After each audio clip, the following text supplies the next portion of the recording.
বাড়ি শুদ্ধ সবাই আমরা এখন রুগী। আমার শরীর খারাপ, মার শরীর খারাপ, ঠিক আছে, বাবার শরীর খারাপ, সবথেকে কম রুগী সে বানাচ্ছে। না না, ওরও শরীর খারাপ, যথেষ্ট বেশি শরীর খারাপ, কিন্তু যেহেতু আমার শরীর খারাপ তাই আমাকে রেস্ট দিয়ে ও কাজটা করছে। তো কি রান্না করতে চলেছে চলো তোমাদেরকে একবার দেখাই। এখানে একটা মশলা রেডি করেছে, জিরের গুঁড়ো, ধনের গুঁড়ো, হলুদ, লবণ সমস্ত কিছু দিয়ে রেডি করেছে মশলাটা। কি সুন্দর করে পেঁয়াজ কেটেছে দেখো, আমিও পারি না বটি দিয়ে এত সুন্দর পেঁয়াজ কাটতে, যদিও ও চাকু দিয়ে কেটেছে।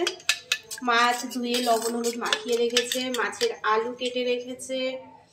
এটা কি রসুন আদা বাটা নিশ্চয়ই, এটা না, এটা টমেটো পেস্ট। এদিকে কড়াই বসিয়ে দিয়েছে, এখন ভাজতে নিয়েছে মাছ, দিল ছেড়ে দাও। অরে বাবা রে,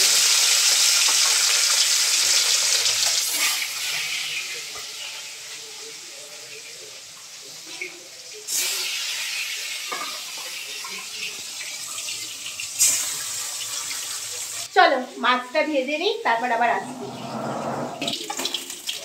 মাছ ভাজা কমপ্লিট। প্রথমে মাছ ভেজে উঠিয়েছে, তারপরে আলু ভেজে উঠিয়েছে, তারপরে ফোড়ন দিয়েছে, আর তারপর পেঁয়াজটাকে ভেজে নিয়েছে।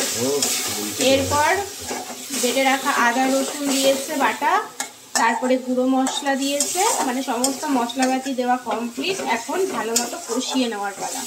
তো কষিয়ে নিই, তারপর ফিরে আসছি।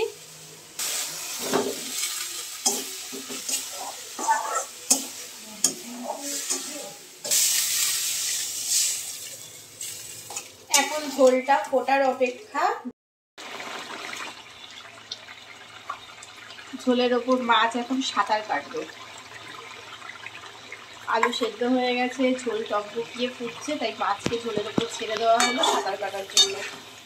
একটু সাঁতার কেটে নিই 1 মিনিট, তারপর নামাবে।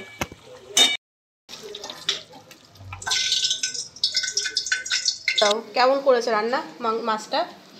বলো। ভালো হয়েছে? সত্যি কথা বলো। সত্যি কথা জানতে চাইছে। লবণটা কেমন হয়েছে?